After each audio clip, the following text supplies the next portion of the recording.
My cousin accused me of sleeping with his bride on their wedding day. My family disowned me without listening. But 5 years later, the truth left them broken, and now they're begging for forgiveness. I'm 32 years old, work in digital marketing in Seattle. And I need to tell this story because what happened 5 years ago basically destroyed my entire life. I mean, my whole family turned their backs on me in a matter of hours without even asking me if what they were hearing was true. I guess I should start at the beginning. When my cousin Ethan and I were practically brothers, we grew up together in this small town outside Portland where everyone knows everyone and gossip flies faster than any truth. Ethan and I were like a year apart. He was older, and we were always super close. Like we went everywhere together, played on the same baseball team in high school, hung out with the same group of friends, and our families had dinners together every Sunday without fail. My mom and his mom were sisters, and they were inseparable, so we grew up that way too, more like brothers than cousins. When Ethan met Rebecca in 2017, I was genuinely happy for him because he'd been single for like 2 years after a horrible relationship with a girl who cheated on him, and Rebecca seemed different. She was smart, worked as a nurse at the county hospital, and you could tell she really loved him. I met Rebecca at one of those family dinners. I think it was in September 2017, and from the beginning we got along well, but just like, I don't know, like in-laws or something. There was never anything weird or flirting or anything like that. She fit perfectly into the family. My parents adored her. My siblings Michelle and Andrew did too.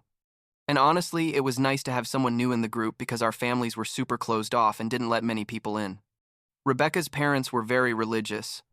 Like they went to church 3 times a week and had strict rules about everything. But they seemed to accept Ethan because he came from a good family, worked in construction and made good money. All those things that matter in small towns. Fast forward to early 2019.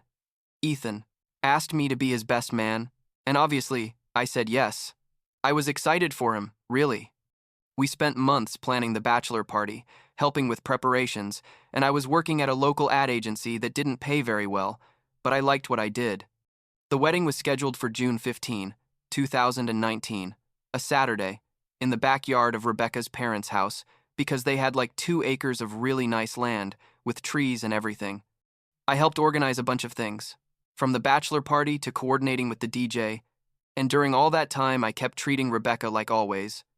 Normal, friendly, zero drama. There was a girl at the gym where Ethan trained. Her name was Brittany, and he mentioned her from time to time because she was a spinning instructor or something, and I met her a couple times when I went with him to work out.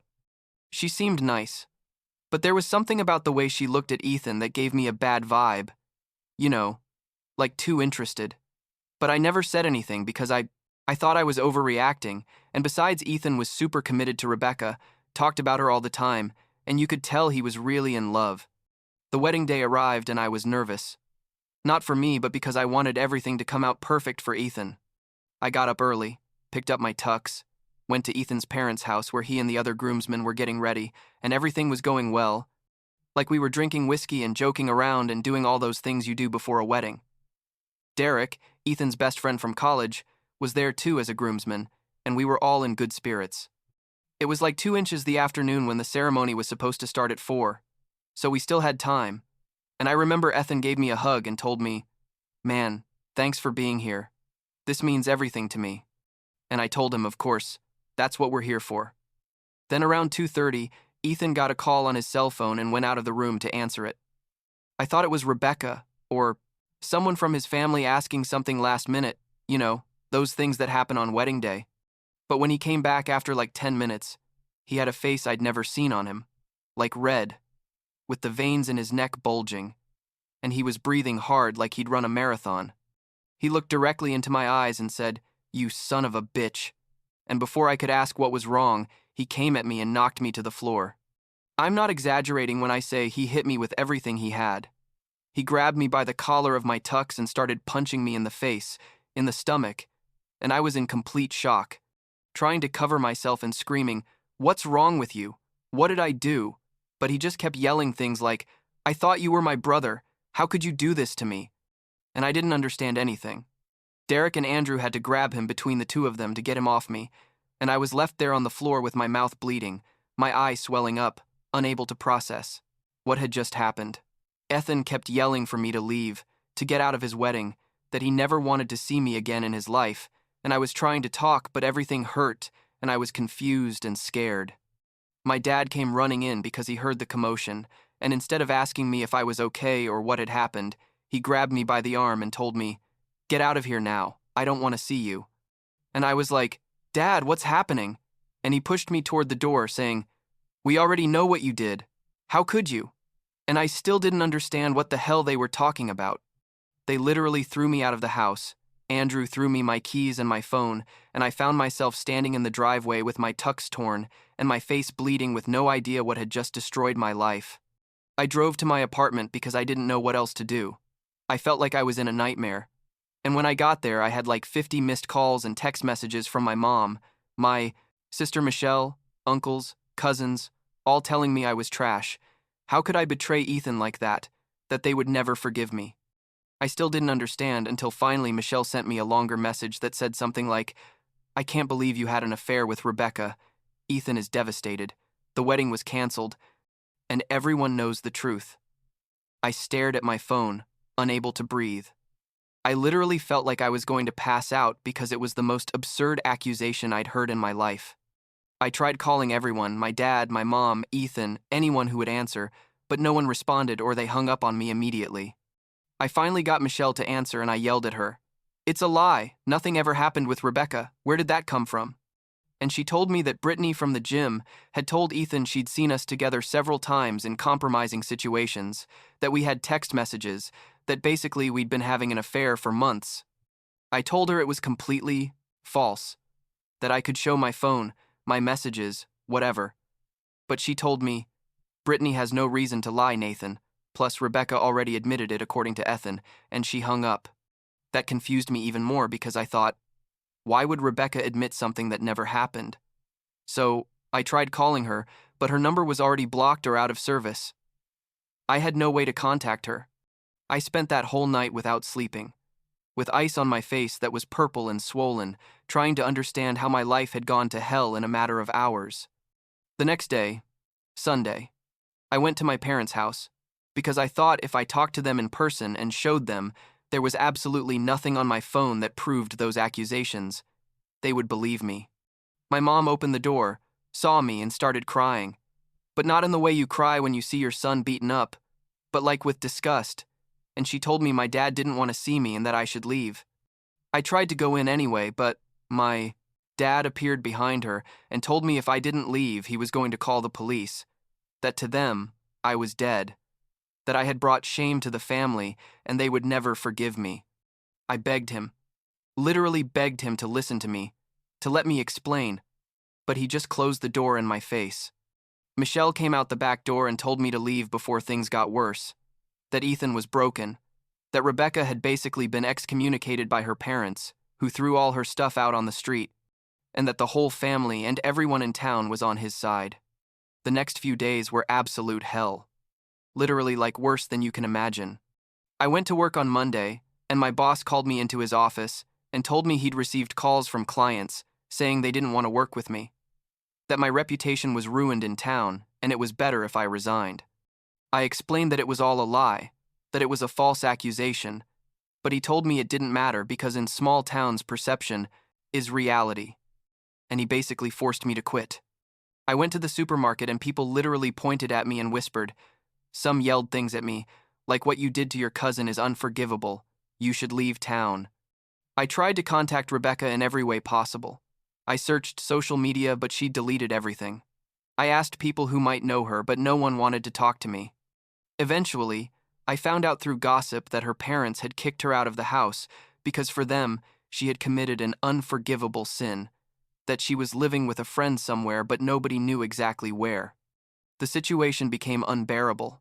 I was receiving hate messages constantly. Someone keyed my car with the word traitor, and I felt like I was going crazy because I couldn't prove my innocence when no one wanted to listen to me.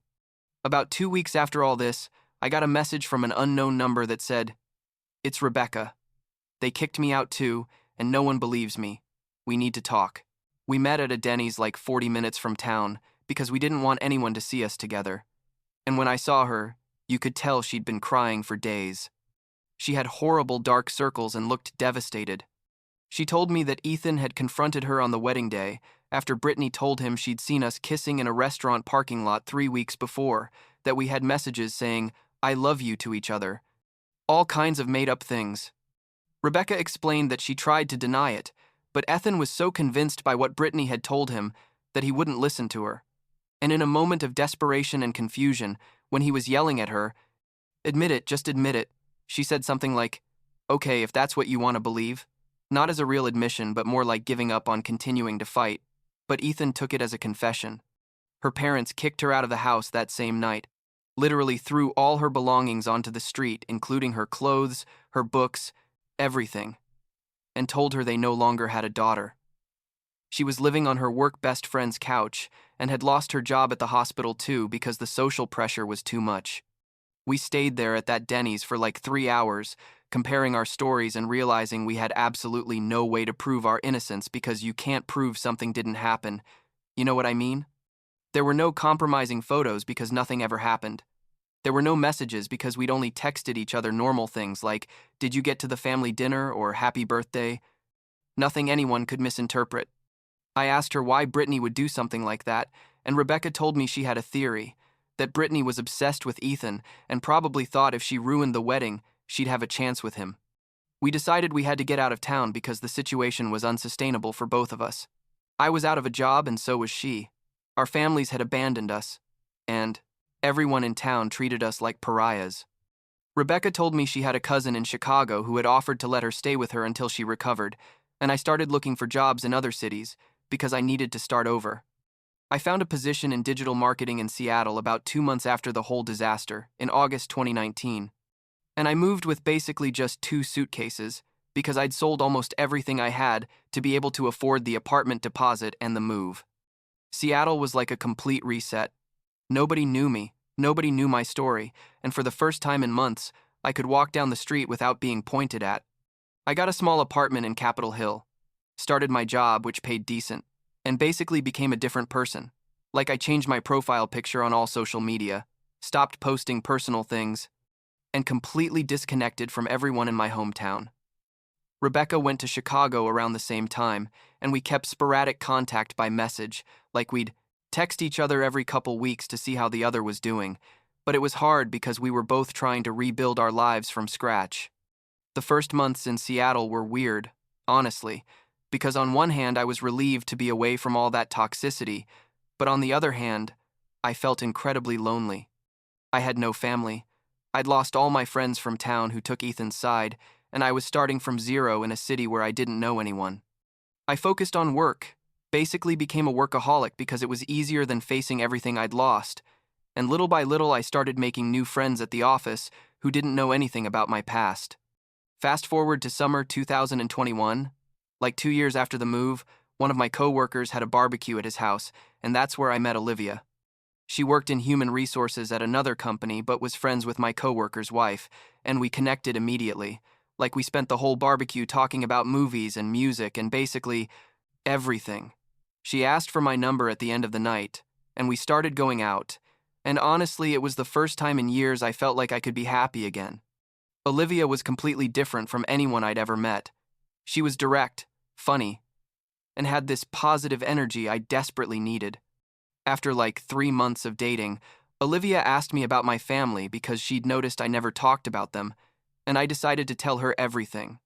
We sat in my apartment one night and I told her the whole story from beginning to end, about the wedding, the false accusation, how my family abandoned me without proof, how I had to flee town, everything. I expected her to get scared or think it was too much drama, but she just hugged me and told me, "That's horrible and I'm so sorry you went through that, but I want you to know I believe you completely." That night I cried for the first time since everything had happened. Like I cried for about an hour while she held me, and I felt like, finally, someone was on my side. Olivia became my complete support system. She helped me process all the trauma I'd been holding in, and basically taught me I could trust people again. In one of those casual conversations, Olivia mentioned she listened to true crime podcasts, and that there was a girl in one of the podcast Facebook groups who also lived in Seattle and had a similar story of being falsely accused of something. She showed me the profile, and I almost fell out of my chair when I saw it was Rebecca. Turns out Rebecca had also found comfort in those podcasts during her time in Chicago and had moved to Seattle about 6 months earlier without me knowing. Olivia and Rebecca became friends through the podcast fan group, and eventually, we organized a meetup with the three of us. Seeing Rebecca after like 2 years was surreal. She looked much better, had gotten a job as a nurse at a hospital in Bellevue, and she told me she'd met a guy named Michael who worked in software development and was amazing to her. We caught up on our lives, laughed about how absurd it was that we'd both ended up in Seattle without knowing it, and realized we'd both managed to build new lives despite everything they'd taken from us. Michael turned out to be a really good guy. We met him a couple weeks later, and you could tell he really cared for Rebecca. They'd been dating for like a year and a half at that point, and she told me he was the first person she'd been able to have a healthy relationship with after all the trauma. Olivia, Rebecca, Michael, and I became a close group of friends. We'd have dinners together, go out on weekends, and it was comforting to have people who knew my whole story and supported me unconditionally. Life kept being good for the next few years. I got promoted at work. Olivia and I moved in together in early 2023, and honestly, I'd managed to leave all the past drama behind. Like, I'd think about it from time to time, but it didn't consume me. Like, before. Rebecca and Michael got engaged in summer 2023, and Olivia was her maid of honor, which was nice because we'd both found chosen families instead of the families that abandoned us. Then came October 2024, literally a month and something ago. One Saturday afternoon, there was a knock on my door, and when I opened it, there was Ethan standing on my porch. I froze, didn't know what to do, whether to close the door in his face or let him talk, and he looked horrible, like he hadn't slept well in weeks, with unkempt beard and dark circles. He told me, "Nathan, please, I need to talk to you. I know I don't deserve even a minute of your time, but please." And something in his voice made me let him in, even though my whole body was telling me to kick him out. We sat in my living room and he started crying, like really crying, and told me he'd discovered the truth like 3 months ago. Turns out Brittany, the gym girl, had been obsessed with him for years and had fabricated the whole story because she thought if she ruined his wedding with Rebecca, she'd have a chance with him.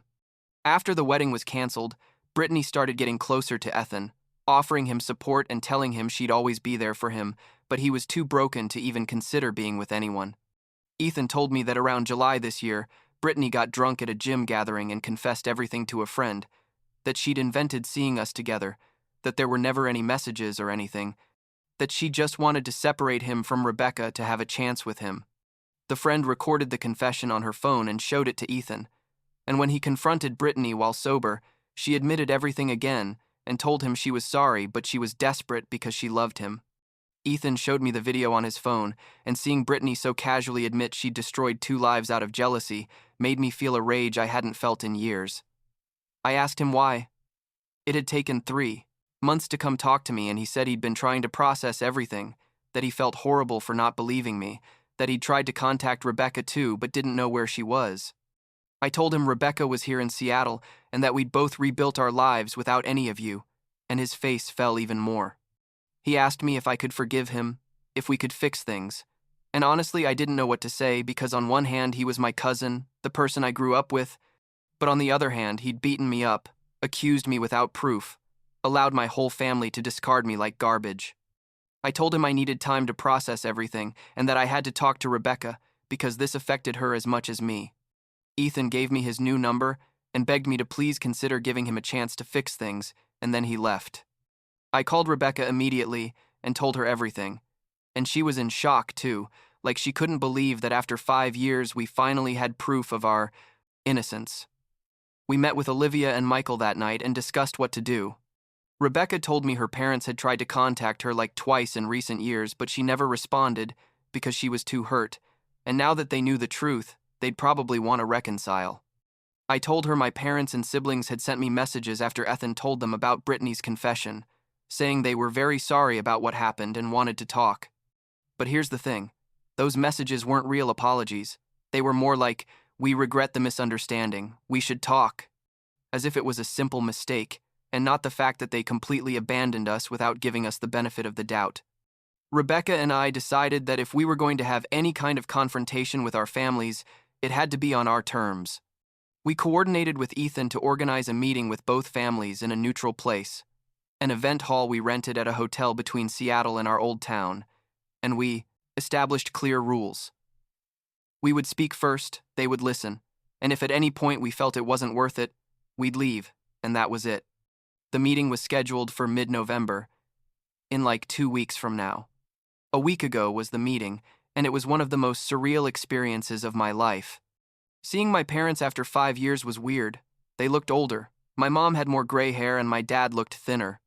Michelle came with her husband. Andrew came alone. And there were the aunts and uncles, some cousins, Rebecca's parents, her sister. Everyone looked uncomfortable, and nobody knew what to say at first.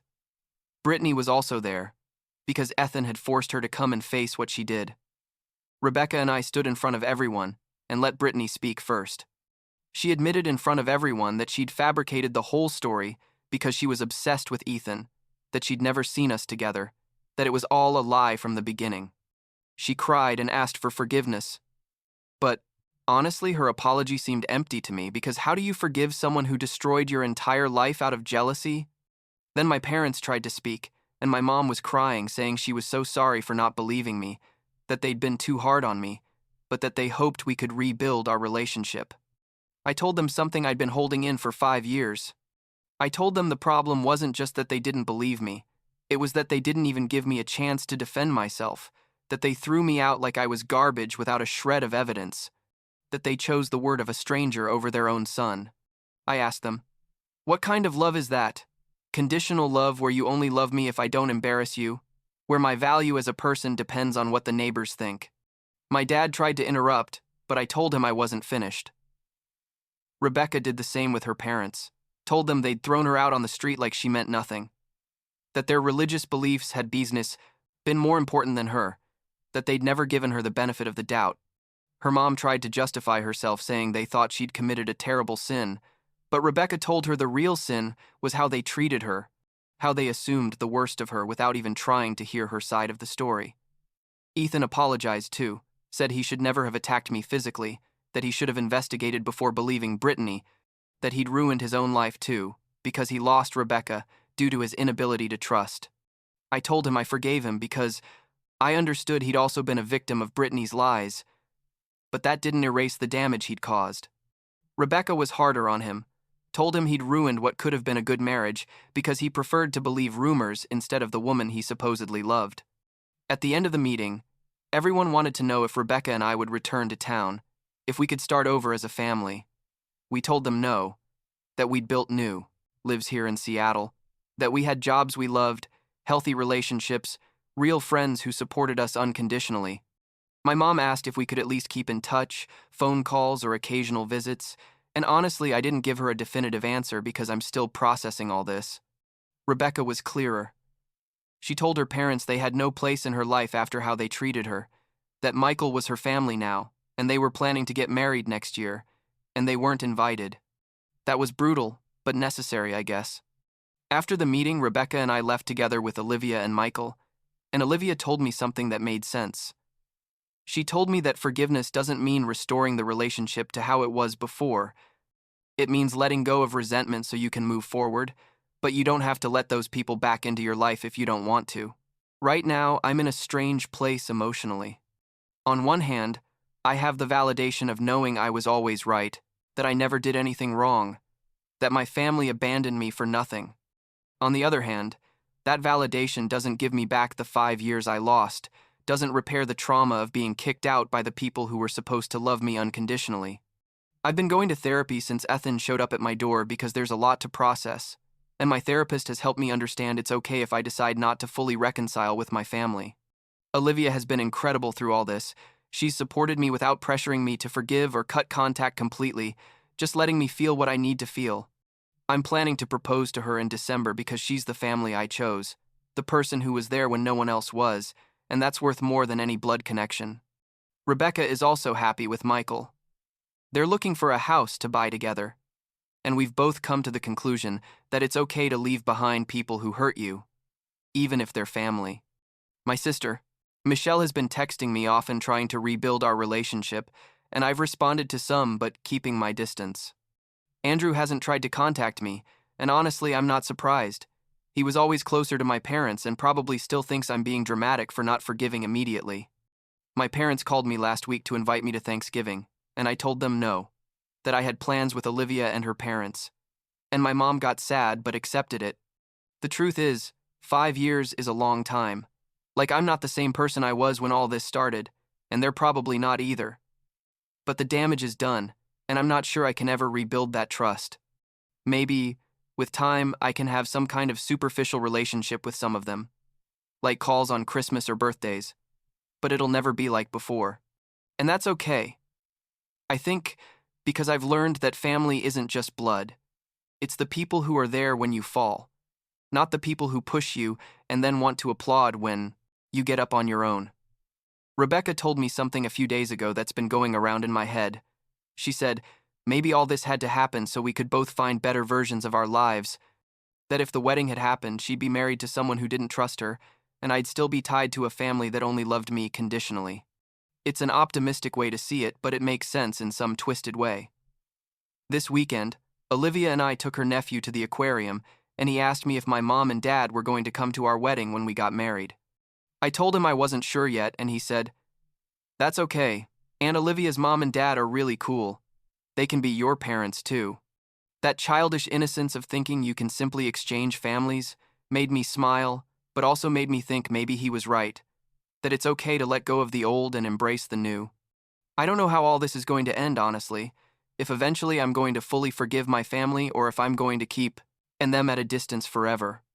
What I do know is that I'm okay, that I have Olivia, that I have good friends, a good job, a life I built myself from scratch, and I guess that has to be enough.